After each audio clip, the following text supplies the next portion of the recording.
it's unfortunate. You can't rush the process with trying to get customers. You need to do good work. You need to take the time, understand their business, ask a lot of questions, be curious about their business, and realize that not every company is going to be a fit for you, and you're not going to be a fit for them. And you know what? If you tell the customer that, I'm only here trying to understand your business. I may not be the right fit for you. Well, you tell a shipper that, he's going to be like, really? I've never heard that before. But just take it slow, do good work, understand their business, be curious, be curious about the business, and never expect to go in there trying to take their largest lane. Start small. You got to prove yourself. Anything in this business, start small, prove yourself, and once you prove yourself and they like you, and I've seen this with agents where they've started with an account and they know how big the account is, and they have this one small lane, and you know what, gets them in the door. And then, 2-3 years later, you're taking a look at that account and how much business they're actually doing with them. And it's just, you look back and it's the natural progression. The relationship starts small, you prove yourself as they trust and like you, it ends up growing and you get more business. And I think sometimes we're just not patient enough. Well, there was an interesting debate on LinkedIn by my friend Grace Sharkey and a few other folks within the industry that was talking about how your brokers should be educated on everything that's going on within global supply chain crises and tariffs. And there was a counter argument that was made that brokers should be focused on covering freight. But the Grace Sharkey was making the point that I want my customers to know that I care about their freight. So I'm going to prove that I'm educated on the topic of if I'm importing lumber from Canada on how it's going to impact their pricing if they're moving it across the border. And her argument was the brokers should be educated on their customers' freight. And there was a surprising amount of people that were saying the counter opposite to that no, you should just be focused on moving loads. Yeah, I think it's all about educating and looking at the whole supply chain and seeing how that's going to impact them. I mean, look what happened right now with the China-U.S. tariff crisis, and then all of a sudden you have the 90-day period where it was lowered. Well, guess what? Imports bookings out of China to the U.S. went up 300%. Well, guess what? That's going to hit us probably in July and August once those containers arrive into the East and the West Coast ports, and then from there it's going to get offloaded. Then all of a sudden it's going to start hitting the domestic network. Well, guess what? That's going to put an influx of product out on the market that we probably don't have enough carriers for. Prices are going to go up. Well, why wouldn't you share that with your customer and say, this is how the effect of this tariff pause can have an impact on your business? And he can plan accordingly for it too. Exactly, and then they can go into their meetings with their, colleagues and be able to speak intelligently on it. Absolutely, and the shipper all of a sudden goes, "Wow, I didn't think of that. Hey, that's really important to me." And if he does go and share it to those on his planning team or on their, even to their executive team, he looks educated to them too, and they all can. Everybody looks good. Yeah, and I think so. We're hitting on a concept of obviously relationships around education, but what about relationships on the tech side of things? There's so much tech that has been just injected into the industry. There's some consolidation that's being happening as we speak throughout the course of this year. How can you maintain a good relationship with a shipper if there's so much tech involved in that process now, and your carriers too? I mean, tech has its purpose. I mean, there's aspects of redundant things where technology helps out. I mean, even auto bidding or auto posting loads, like that stuff all has a place. But I think anything where you have to have when a problem hits, our customer is always going to want to talk to somebody live on the phone. So technology can do a lot, but it can't do everything. I mean, there's a whole thing now too, utilizing AI to even communicate with the customer. You know what? There's a place for things. There is definitely a place for things. But at the same time, too, when you're on the phone and your cell phone's not working, you're trying to call your cell phone provider and you're dealing with, with automated message, you just want to talk to somebody. And you're so much, there are psychological tests that prove that, you're so much angrier when you are talking to a robot than when you're not. You know what's funny? It's actually funny you say that, too.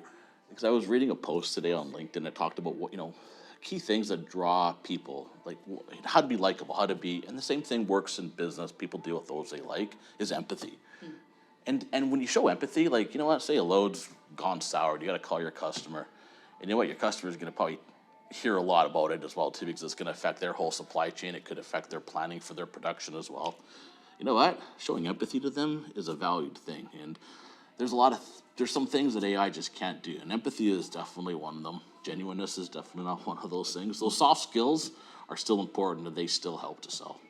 Now, I think I was actually talking to Eze, of SPI Logistics, and he was saying that even with some of the AI bots out there, they will, if somebody on the call will ask if are you an AI agent, and the AI agent will lie to them and say they're not. And so, what do you think that does to your trust and credibility? And If they find out, that, I mean, you've lost that customer forever if we've lost their you're, trust. and I think people have to be really cautious whenever they are implementing new technology. Is where is the problem that it's actually solving? Is it going to create a whack-a-mole where there's now all these other problems that exist because this was brought in to solve a problem and it's not solving that problem, it's creating more? And we've been experimenting with AI too especially on some of our marketing and our marketing videos too. I mean, it's got its place, and it's awesome what we're trying to. Where have you seen success with it? I would love to hear some success stories with AI. Well, we're utilizing short videos, so we're trying to figure out, what are commonly asked things for people who want to be a freight agent. So a lot of people are looking at it going, I don't know enough about what it means to become a freight agent or how to set myself up as a freight agent. So, we're gathering all this data on questions people are asking, and we're basically making YouTube shorts out of that through AI to help answer and educate potential freight agents. Yeah. So I think that has an awesome place for it. But like I said, talking one-on-one to people, it's still paramount. I think so. I think there's certain things that kind of, let you in the door per se, Right. but then it's up to you to really solidify that relationship through good service and communication and And service even, expectations. even going to see your customer too, or taking your customer out for lunch or dinner. You can't do that through AI. You gotta, there's still the big thing about, if you can be with a customer, have lunch, break bread, golf with them, whatever it is, get to know them, you hear about it. That's what more, puts more hands around the business, because now there's a relationship, and it's the one thing that. So how has your freight agent network been adjusting to all the chaos that's gone on this year? Man, with all the chaos with fraud, with the Fraud, tariffs, just uncertainty. I think for a lot of businesses, they have to rely on certain things that are rules set in place, and whenever you have uncertainty, one thing creates fear. we've always talked with our agents about is never be happy with the status quo. I mean, the customer that you have today, you could lose that customer pretty quick too. I mean, that customer who you have a good relationship could leave, go somewhere else, also puts that business in jeopardy. A lot of thing is planning. You always have to have something in your pipeline that you're always working on to be able to replace something in case you lose it. And the other big thing too, and I mean, we've been working on this for like 7-8 years, and that's where we've seen a lot of our growth come from, is the aspect of deep selling, going back and requalifying the business. Because the business you qualified, say for instance, 3 years ago when you got those 1 or 2 lanes, you know what? That customer's probably growing and probably doing a whole bunch of other things that they don't even know about. A lot of times it boils down to when it's like, hey, when you requalify the business, the common thing that we actually hear from our agents, I didn't know you service that area. Oh, I didn't know you did that. So I think you always got to be asking questions about and being inquisitive about your customer's business and what other opportunities they have, or who else makes decisions within the company that perhaps has some link to transportation requirements that you could actually handle. So always be curious, always be asking that question. What did I think on that Chris Jolly podcast, he said that Kara Brown of Lead Coverage said that your top customer is somebody else's prospect. Absolutely. Someone's always, yeah, that's another thing too. Actually, Michael and Bill and Mark will talk about that tomorrow at the TMSA, about how many calls they actually get in a day. So and it's not just like on your left hand. These people are getting tons of calls every single day, and emails trying to solicit their business and to try to get into the door. And you know what? Some of those people will eventually probably get in the door if they sell right and they do it the right way. That was one thing. We're at TMSA Elevate in Austin, Texas. I had to think about that for a minute because I almost said New Orleans because that was last year's I conference. didn't go to one last year. New Orleans, yeah. But the one in New Orleans, a lot of fun. It's Great hot here, town. by the way. I was Like, dying I'm not used to yesterday. this. I'm not used to this. Mike is from Canada, so he's. We don't have that humidity. we do not have that humidity factor going on. My body's not meant for that. Well, you did survive July at Disney World. Yes, I did. So barely. Actually, I was looking at pictures of that, and I was laughing because there was like glistening. I was wearing glistening like sweat on my arms as like we're taking pictures with you and Batter and with Maddie. I was like, Oh my goodness. Anyways, it was hot. It was, so we did go to Orlando, Disney World in July a couple of years ago. It was me and my husband, and then Mike and his daughter Maddie, who is also a freight agent for SPI. And I remember at one point, we were kind of just standing around in the theme park and talking about what we were going to do next. And you and Maddie both were like, "Can we stand and have this conversation in shade?" Yeah, exactly. And I think Bonner and I, like, we don't really. It's hot, of course, but like we don't recognize it. I think people That's from other. hot. I don't know how you get used to it. I think we're just used to the suffering. But I had fun. I think that was great. Yeah, I look forward to going into the ride section there where there was air conditioning. That was always good. But yeah, that's speaking of TMSA. Well, there was one shipper panel, I think it was last year, that did say, like, we can recognize your templated emails because it's a different font and it's a different font color, and we know that you are sending this email out to hundreds, maybe thousands of people. And so, but that's not a good way to develop that first relationship. So, And emails are tough too. I get emails all the time from people trying to solicit. I don't even reply half the time. You don't even read them, right? It's If you get block and someone on the report for phone, spam. and even making phone calls, not everyone answers the phone. But if you do get on the phone with somebody, you've got like 10 seconds to be able to make some sort of a quick impression where they still want to be engaged in a conversation.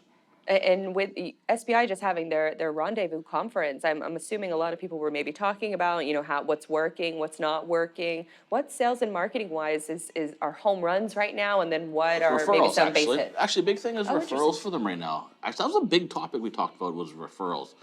And it's interesting because when you have a freight agent who, works for themselves, they're the ones that are answering the phone at 6 o'clock at night on a Friday night or on a Saturday morning at 7, 8 a.m. or on a weekend or after hours. They're the ones that are able to do that. That puts a huge separation between a lot of other companies. And you know what? These customers that they deal with know other people. So referrals and asking about referrals has been a real big hit for us right now. Oh, so they're asking just like on the phone while they're, they've had a, Yeah, well, you have a relationship with them. It's like, hey, it's like, thank you so much for helping me out, whatever it is. And it's asking the question, hey, I thank you so much. I really value working with you too. But hey, do you know anybody else that could be or value of what we do personally for you? Ask that question. Because they would probably, I would imagine, want to help you too. Especially if you have that relationship. It's the same thing when you go and you see a customer and you have lunch with them or you golf with them. They feel so happy that you took that time to spend with them. And most times out of it, you end up getting more business out of it naturally because they're appreciative, because you have that relationship. They spend time with you. You obviously made an impression that they like you too. What happens during, or maybe you have some advice for folks who are dealing with maybe with one relationship within a big shipper, a big customer, and what happens if that person leaves or something happens? Well, that's a good question. The big thing, and I took the Miller Hyman training. This is going back. Oh my gosh, this is like a long time ago. I'm dating myself. But the one thing that came out of it though, and obviously Miller Hyman has a lot more components to selling, but the one big thing was knowing that you have people that are the decision makers and you have people that are influencers, and then you have other ones that are the day-to-day workers. But they all have some sort of an influence on things. So always looking at expanding your relationship within a customer. So if you're dealing with one decision maker right now, that's great. Have a good relationship with them. But who are his dispatchers that work on the team? Who's his boss? Expand that relationship, because the moment that one person leaves, guess what? Now you have relationships with other people, and they can be advocates for you too as you go and try to work with a new person that's coming in for that decision-making position. And anybody who comes into a position, a brand new position, especially who has experience in this industry, has his proven providers that he probably wants to bring in. But if the people that are surrounding him, that the workers and even his boss go, hey, we've been dealing with ABC company for years. The guy working there had a good relationship, but he's awesome. We want to continue to use him. That's what you want. You want people that are advocates for your business and for your service. So expand the relationship as much as you can. And I think another thing that to bring up Jolly for the third time, I think in this conversation, he was talking about site visits as well. Oh yeah. Which I think in my digital world, I'm like, how can I create like different marketing campaigns and all of these different things? But and I think a lot of brokers are dealing with this as well, and a lot of agents, is that they're trying to do all of the digital things, but maybe just asking the simple questions of referrals and also site visits are the tried and true methods. Yeah. Well, it's a meeting face to face is gonna, having a meeting face to face with somebody is probably gonna go a lot further than having, 15 phone calls with that person thinking that you know them, right? And knowing what he ate for dinner on Saturday night and which football game he was watching on Sunday morning. But when you get face to face, yeah, it accelerates the process, accelerates the relationship. So referrals and site visits are big winners think for so. your agents right now. And then also the other, I think, leg of that stool is the ongoing education for a lot of these agents. And Absolutely. We send a lot of good information, like market information, weekly market information, what's going on in the market out. Actually, Mark sends out a interesting. weekly carrier report with what's going on in the market and what he sees is actually going to be happening. And it's that. really detailed. It's detailed. Mark from But SPI Mark sends from it him. out to But the what Mark agents. does is he'll top highlight a few key points. Like these are some key points that you want to share with your shippers. And the reason we do this, and I think this is like spectacular, because sometimes you're like, well, I have nothing to call the customer about. Well, guess what? You got 2 points here that are going to definitely affect your customer in the next coming weeks that you can use that to share with them as you're open. Hey, I was thinking about this, what I just saw, I just read, and this is going to have an impact on your business. Hey, do you have 5 minutes to chat? Well, guess what? I'm sure the customer's going to be like, oh, yeah, I want to understand what this is. So have a purpose when you call and have something that's going to be of value to them and to their business. Are you seeing folks with all the, I guess, uncertainty in the market, are you seeing them jump more into becoming a freight agent, or maybe just trying to stay in a stable spot, or what they presume is stable? Yeah, I think you see a bit of both. We can have a co-conversation on this too. Like, what if you come from a role where you have a salary and a commission, that's pretty safe, right? That's safe. And you got a family, you got a mortgage, you got kids. Like, to pull yourself away from that, sometimes that's a challenge, right? You really have to bet on yourself. You have to bet on your skills, that that and your drive that you're going to be able to do it. Whereas some people come on right away and they just know what they have. They're gonna do it, and they do it. But I'm starting to see a lot. I think a lot what we see now is a lot of people were uneducated in the past about what it was to be a freight agent.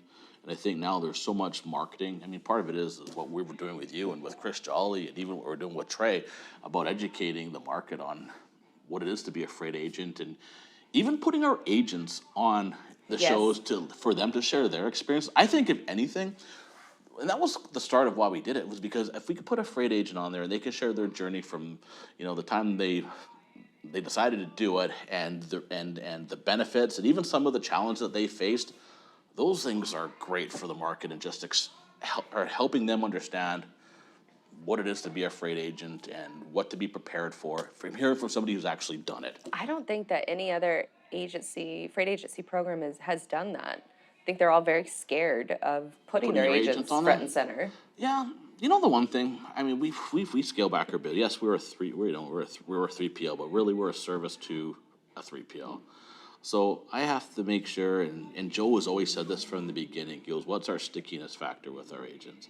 So I have to give them everything that they possibly can to be successful so that they don't want to leave. We've been doing this now, how long have we been doing this for now? 3-4 years? 3 years, yeah. Almost 3 years. It'll be 3 years. So we've done this for 3 years. In January. Put it this way, I'm not putting the challenge out there to anybody, but we haven't lost an agent because we put them on the show. Yeah, I have to hit next time I may be banging my head on the wood going, but seriously, it's, what we're doing to educate the market. That's a big thing too. And our agents want to share their story. And some of them have phenomenal stories. Some of them are different stories. Like Steve is one of my favorite conversations ever, and he's been on the show twice, and he hires all his family members. Yeah, and you cannot say there is one mold for each freight agent. They're all different. Their circumstances are different. Their business is different. It's awesome. Like, it really is awesome. I wish I knew about it more 15 years ago, because 15 years ago, it wasn't widely known. It wasn't widely understood. And I think now you're starting to see that people now understand it. People still have reservations about it, and you have to do your research. If anyone's looking to be a freight agent, I recommend take a look at a few. And it's got to be the right fit. You got to know in your heart that that's the right company to go with. How do you know? What are your... Same thing for us. I don't bring on every single person that wants to be a freight agent. It's got to be the right fit for both. And once you establish that it's the right fit for both people and it's a win-win, those are the relationships that work. What does a good win look like for SPI? For somebody else who's getting, they're having the good technology. They're having good back office support. They feel comfortable with the team. One thing we do, like when an agent comes on board or is interested in looking at SPI, it's a conversation. They'll start with Bob. I'll have a conversation with them too. And then from there, what we'll do is we'll go, listen, we want you to demo our TMS system. So we'll give them a demo on our TMS system. And from there, because our TMS system, who's doing the demo on it, is the client care team. Well, guess what? The client care team is our back office support team is who they're dealing with on a daily basis for challenges or issues that they face. So they all start developing a relationship with a bunch of people within SPI. And that's where the comfort level comes in. And I'll tell you, client care is the ones that keeps the customers happy. They're the ones that keep the agents because they're dealing with them when there's issues, there's challenges. Need a carrier on board or quick, need credit, they all go to client care. And client care is there to support them. So it's pretty amazing. It's kind of like you're vetting each other. Absolutely. On both sides. But you have to. I mean, we vet them too. And actually, it's interesting when an agent gets, goes to the demo too, like you'll get a message from the client care team and they'll say, hey, did a demo on so-and-so. And they almost write a report on what the agent's like too, thinking they're going to, they'll put their comments, I think he'll be a really good fit for us. And that's great. The more people that actually meet them will know if they're going to be a good fit for SPI. And at the same time too, that agent should be interviewing us to see if it's going to be a good fit for them. Now, I know one of the other big selling advantages of SPI is that you don't have a lot of agent saturation across the country. Now, are there certain areas of the country that you want to fill those gaps that you're comfortable talking with, or maybe globally? Or you know what? That's interesting. We're actually been looking now even at agents globally as well too. We have some agents. I think it's so cool. Like we have an agent actually out of Spain. We have one out of Southeast Asia. So, and they're all working in the US market. So the business has gone globally. But even for 80% of our agents are actually in the U.S., running U.S. to U.S. cargo. Our market is actually the U.S. Our Canadian business is a small portion. But you know what? I don't look at a certain region where I want agents. I'm looking for just the right fit of an agent.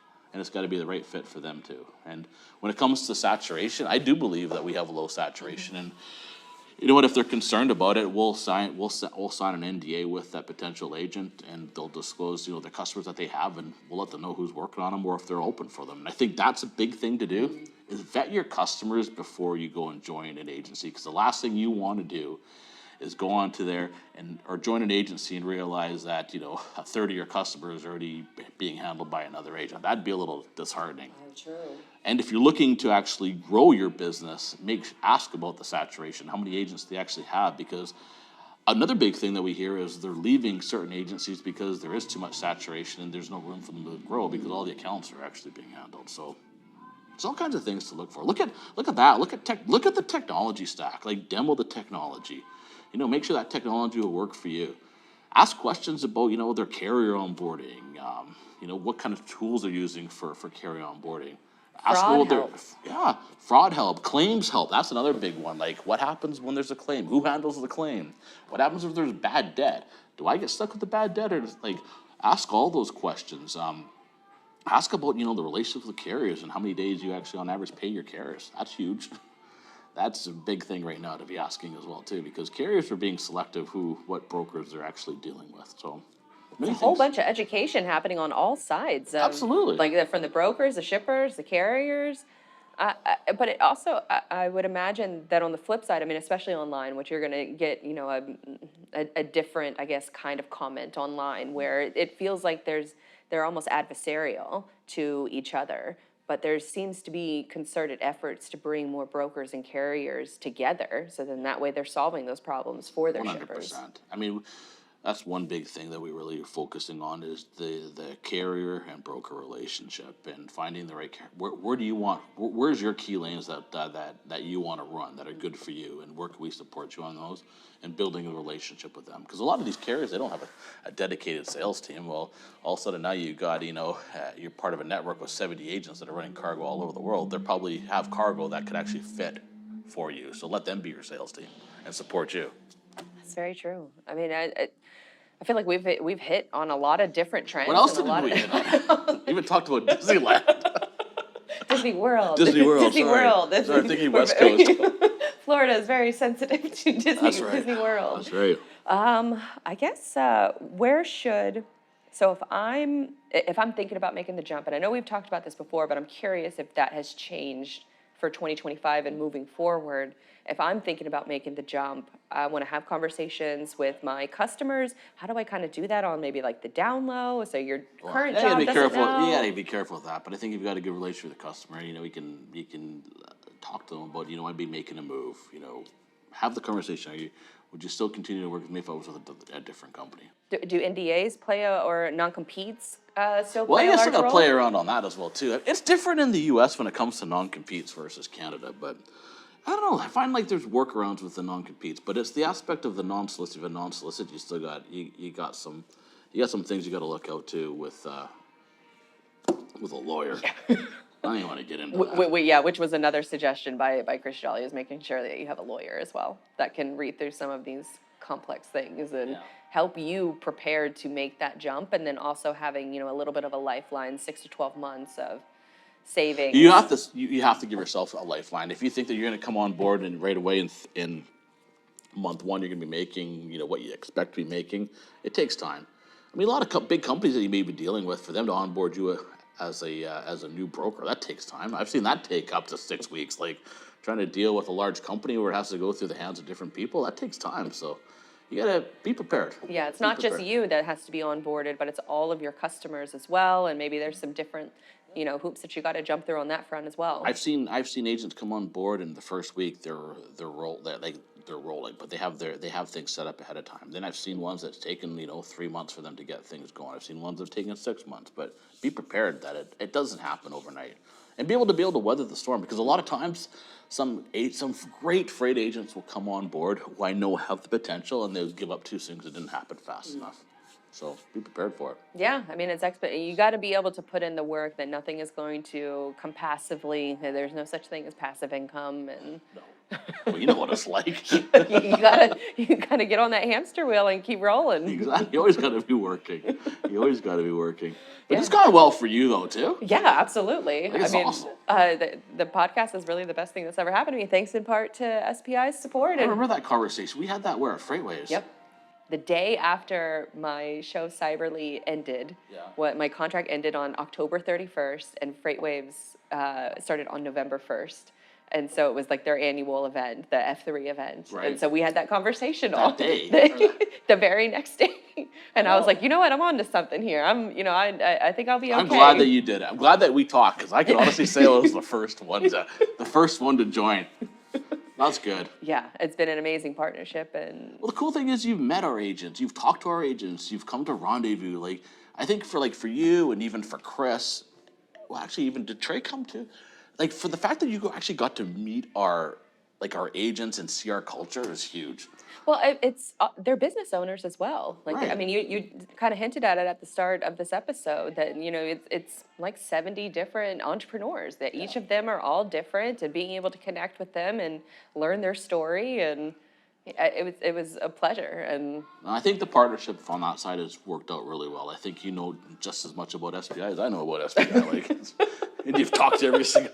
I think in some cases you probably talked to the agents more than I have. Well, I mean, it's fantastic conversations, because I learned something new, because I think of the entrepreneurial spirit behind them that they have, and it's very I can identify with that, because you have to do it all. You have to know a little bit about everything, and I think that having that skill set will aid you in the future as AI and technology take over more and more. You have to dabble in a little bit of everything in order to be successful. Totally.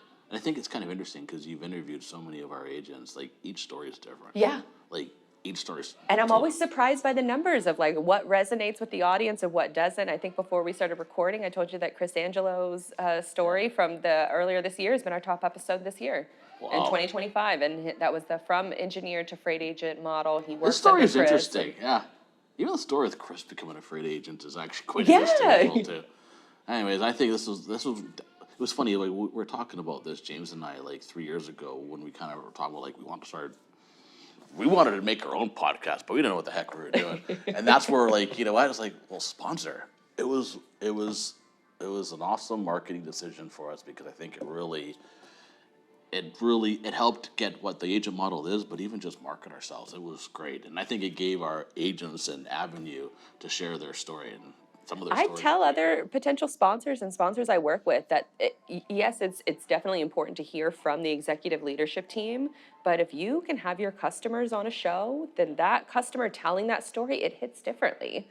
We had that happen with Thai Software, where their executives, fantastic team, they had one of their customers come on and tell their story, and it was the top episode out of all of our Thai episodes. Really? And it was the customer telling the story of everything he went through to buy a new TMS and what he vetted and the questions good he story. asked. And that's the same thing that freight agents are asking, or potential freight agents. And changing software, that's huge. Especially a TMS. Exactly. Especially with an agent model, like try to change your TMS with an agent model. Oh my goodness, that's not an easy feat. You get a lot of resistance. I was going to say, like, how is that in the selling We did process? it when we went to Revanova. It was tough. Yeah. I mean, now it takes a bit to work out all the bugs and everything, but once that's done, people get used to it and they see the benefit of it. But any type of a new software implementation is, even when we went to Highway, that wasn't easy either. But through all those things and the challenges of onboarding and getting your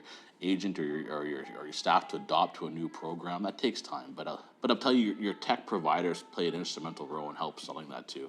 Speaking of top episodes, Eze Peralta, who is head of IT for SPI, like his episodes also, we've had him on twice. And I think people want to hear that point of view as well before they decide if they're going to even have a phone call with SPI. That guy is an absolute genius when it comes to technology. Like, when he talks to me, I'm just like in awe when I talk to him. Like, wow. Like, I'm not a smart guy when it comes to technology. Well, what I love about that, his approach, is that he creates this central hub, and then all of the spokes on it can either be provided by SPI or they can build your current tech stack into that hub model. And it's awesome. Ultimate flexibility. And he has so much passion for it too. Like, he loves it. Like, he's passionate about what he builds. I think he's an absolute genius, man. I got a lot of respect for that guy.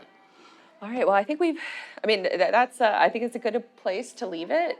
Unless there's anything else that you feel is important to mention to anybody, maybe you're a current freight agent at another company, you're looking to shop, you kind of already gave that advice. I'll be honest with you. When it comes, I'm not trying to sell anybody. I'm just trying to help educate somebody. And if they have questions, just want to chat, you know what? Just have a chat. I am not the pushy guy. In fact, most times it's driven by the agent. Okay, I want to join. It's like, all right, because it's a good fit for them. Right. But just have the conversation. There is no pressure having a conversation. Even if you're thinking about it, or you're as a W-2 and you're thinking about becoming a 1099 and want to know what that's going to look like, what onboarding is going to look like, just have a conversation. I'm happy to share. I'm happy to educate and just have a real conversation. And even if you can't make the jump tomorrow, you can start preparing Absolutely. yourself Absolutely. to make the jump eventually. It'll never come with the pressure, the pressure to join or the pressure to do it. Let's just have a conversation, because at the end of the day, it's got to make sense to you. Mike, where can That's folks... a good way to end off. That's a perfect way to end the discussion. Mike, where can folks follow you, get follow me on hooked LinkedIn. up with SPI? Yeah, follow me on LinkedIn. You guys are posting more often too. Yeah, a lot more. Yeah, it's awesome. A lot more. You know what? You can reach me through my email. Are you gonna post it, or do I have to say it out loud? I'll just put it in the show notes. Put it on the show, or call my cell. I mean, you can put it on the show. But I'm happy to talk. I'll put it in the show notes. We'll see if you're a good fit or not, and for both sides. It's not on for both sides. It's got to make sense. You just got questions, just want to talk about it. Yeah, I'm happy to have that conversation. Awesome. And there is landing page resource materials Yes. all on everythingislogistics.com in case you want to check out any of those past interviews that we've been talking about with the executive team or the freight agents. And if that's what they want to do, is just throw it on through that landing page and put your information there and just go, hey, I want to talk to Mike, just watch the show. Just do that. There's no pressure. You're not going to get 1,000 emails from anybody that's saying you need to join, or when are you joining, or get advertised that's popping up on your page, whatever. One up, and let's just have an educational Exactly. chat. There's no cookie tracking over here. Maybe a little bit of Google Analytics, but that's it. That's Just a little bit. Mike, thank you so much. Thanks a lot.